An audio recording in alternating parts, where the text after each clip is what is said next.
Kumusta mga kalapatid? Welcome back to my channel. This is BR Below.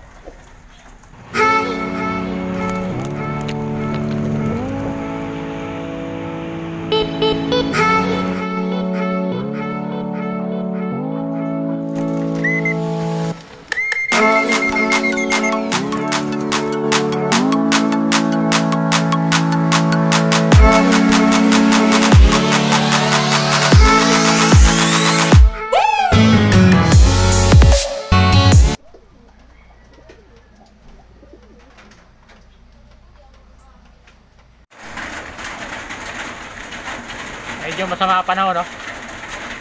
Muulan-ulan. Pero may konting araw din. Nag-aagaw yung ulan tsaka araw.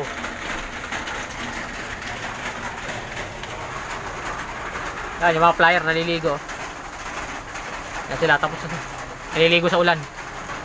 Sila, ayan, no?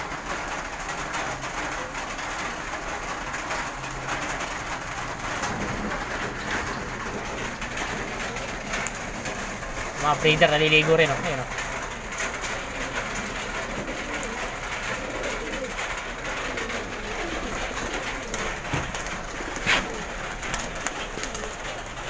Yan, sa baba sila naliligo, enjoy na enjoy.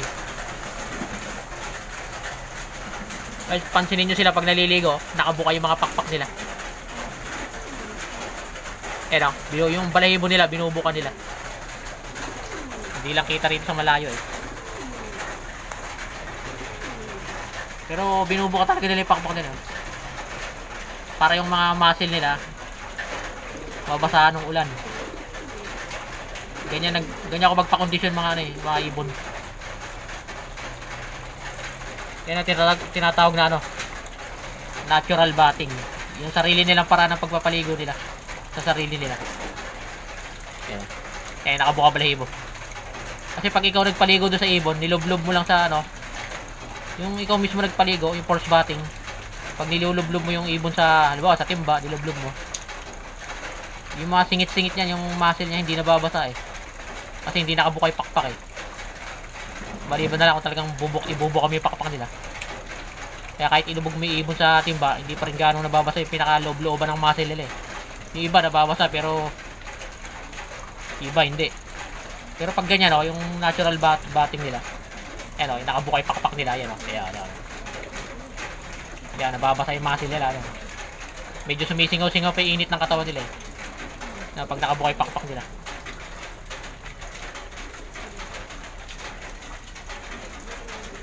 Sila, naliligo sila. Medyo humina na rin yung ambon, eh. Yun yung mga breeder yun. Ito, mga flyer na takot sa ulan, ayaw maligo, ayan sila. Yan.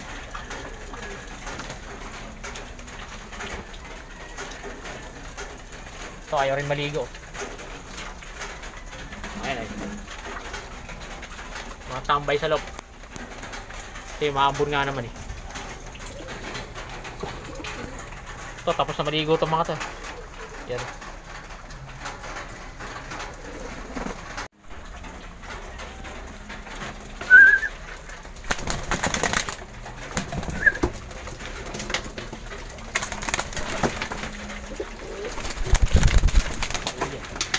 Tapos sila may ilap.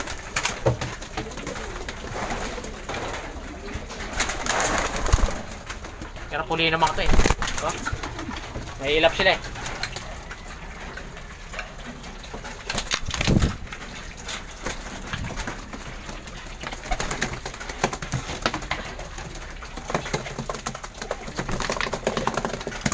May ilap sila, hirap pulihin. Yan!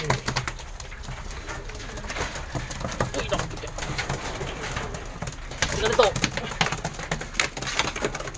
Ang hirap yung hulihin.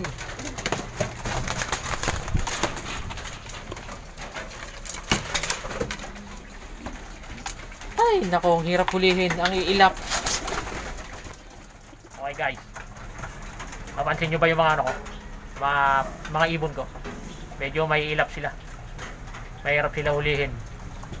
Hindi katulad ng ibang ibon, di ba? Maamo. Yung dumadapo-dapo pa sa kamay, gano'n. So, talaga pong may ilap yung mga ano ko, mga ibon ko, mga flyer breeder, may ilap po yan, mga ibon ko. Halos lahat ng ibon ko po may ilap, mahirap hulihin. Bakit? Eh kasi po, hindi ko po siya sinanay na ano, maging maamo sa akin. Talagang sinadya ko pong maging mailap sa akin yan, yung ibon ko. Para hindi basta-basta nahuhuli. Ano ba purpose nun? Bakit mailap? Kailangan mailap. May purpose po yan. Alam mo, nadagit yung ibon mo, hindi basta-basta mahuhuli. Kasi nga mailap. Pero tandaan nyo, meron pong meron pong advantage and disadvantage po yung mailap na ibon. Okay, pag-usapan muna natin yung advantage. Advantage ng ibon, halimbawa yung ibon nyo na mailap nadagit, hindi yan basta-basta mahuhuli nung nakadagit kasi mailap eh, sinanay mo sa pagiging mailap eh. Kasi po ako, hindi ko po talaga sinanay yung ano, ibon ko na maging maamo sa akin, mailap talaga. Hindi po ako katulad ng iba na pinapaamo nila yung ibon nila, yung pinapadapo pa nila sa, di ba, iba pinapadapo sa ano, sa kamay nila, pag pinipituan nila, dumadapo rito, kasi nga, napapaamo nila. So may disadvantage po yun, pag masyadong maamong ibon nyo. Pag nadagit yung ibon nyo, malamang huli yan, ang daling huliin yan, pabibiktima yan ni boy dakma, boy dagit, boy tubos. Yan po, ang disadvantage sa maamo pag maamo ibon nyo. Pero meron din naman advantage yung ano, ang pagiging maamo na ibon. Halimbawa, during race, pagdating ng karera, siyempre pagdating yan at tawagin nyo ng ibon nyo, siyempre iba, pinapamo, diba, dumadapo sa kamay nyo, diba. O, ditawagin, pagdating ng karera, ditawagin mo yung ibon mo, pagdapo sa kamay mo, kunin mo, o, makikaklak mo kagad yung ibon mo. Yun, advantage ng pagiging maamong ibon. Madali niya siya mahuhuli pagdating ng race. Nga lang, ang disadvantage, madali rin siya mahuhuli pag nadagit. So ako, mas pinili ko po yung maging ano, yung mailap po yung ibon sa akin. Pero okay lang po kahit mailap siya pagdating ng race. Kasi yung ibon naman ano eh, pagdating ng race, pagod na yun po eh. Diretso na po sa kulungan niya, kahit mailap po yan, papasok at papasok yan. Hindi mo man niya mahuli ng mabilisan dahil mailap. Papasok kayo sa kulungan kasi iinom ng tubig yan. Nandun yung tubig, nandun yung patoka. Papasok po talaga yan. So, ganun po talaga ako mag-train ng ibon. Hindi ko pinapahaw yung ibon ko. Mailap po yung mga ibon ko sa akin. Eh, para sa akin naman yan eh.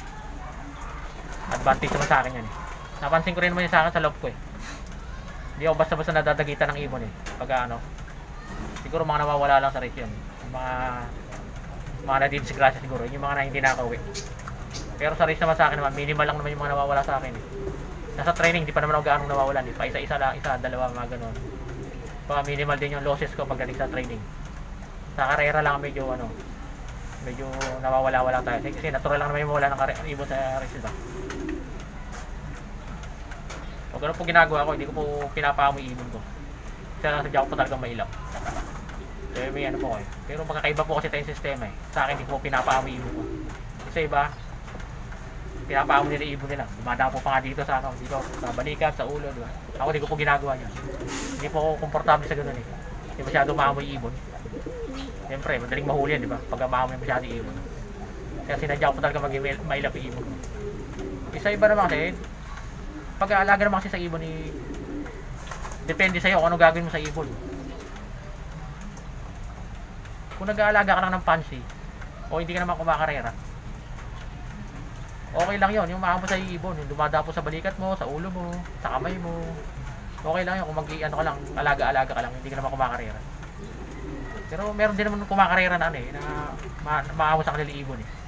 Yun, sistema nila yun, wala tayong magagawa ron. Pero ako talaga dito sa loob ko, dahil kumakarera ako, hindi ko talaga, mailap talaga yung mga ibon ko. Yun nga, para iwas kayo, no? Para hindi siya mabiktima ni ano, si Boy Dagit, Boy Dakma, Boy Tubos, Boy Benta, yan. Yan ang iniiwasan natin. Kaya maganda yung ibon ko, ano, mailap. Saka yung mga maamo kasing ibon, madaling talaga yun, madaling madagit, madaling maakit sa mga ibang ibon din. Madali rin mahuli. Yun lang. Kaya ako din talaga, mailap talaga yung ibon ko.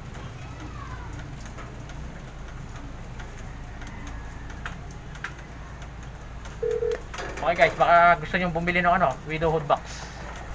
Meron ako dito, ayan oh. Tingnan nyo lang sa screen. Yan. Available po yan. Binibenta ko po yan. Ano nga maganda nito is ano na siya, may varnish na siya. Ayan, oh. Tingnan niyo lang sa picture, oh. May varnish na siya, may pintura na yan. Kasi pag bumili ka ng ganyang box, wala pang pintura yan. Plain lang yan. Sa akin yan, may pintura na yan, oh. So baka interesado kayo, baka gusto niyo bilhin yan. Available po yan. Nag-iisa lang po yan. Hindi nga alam problema dito, pipick up, kailangan yung pick upin dito sa bahay. Kaya ito, para lang to sa mga malalapit. Pero kung malayo kayo, pwede naman yung pa-deliver eh. Kayo nga lang magbabayad ng shipping. Window hold box po yan, yan, oh. Yan, ginagamit po yan. Pwede po siyang breeder, pwede sa breeder, pwede sa flyer. So maganda po quality na kanyang kahoy niya, no. Pag in-order mo po yan sa Shopee, 1.5. Sa Lazada, 1.5. At sa ibang mga pet shop, 1.5 yan. Wala pang pintura yan, ha. Ito sa akin to, 1.2 lang yan. May pintura na. Kung gusto yung bilhin, mag-PM na lang kayo sa akin, ha. Pag-usapan natin yan kung paano. Halimbawa, malayo kayo. Pwede natin pa-deliver yan. Bayaran nyo lang yan, o shipping fee. Kaya kung malapit kayo, pick upin nyo lang dito sa loob ko. So, sa interesado, ano lang, PM lang po. O kaya mag-comment kayo dyan sa sa baba. Comment down below. Hanggang dito lang po vlog natin kasi masama po panahon, no? Mamon-ambon. Kaya di ako gaano makapag-vlog eh. Hindi din ako nagkaroon na ng ibon. Sige po. Hanggang sa muli po.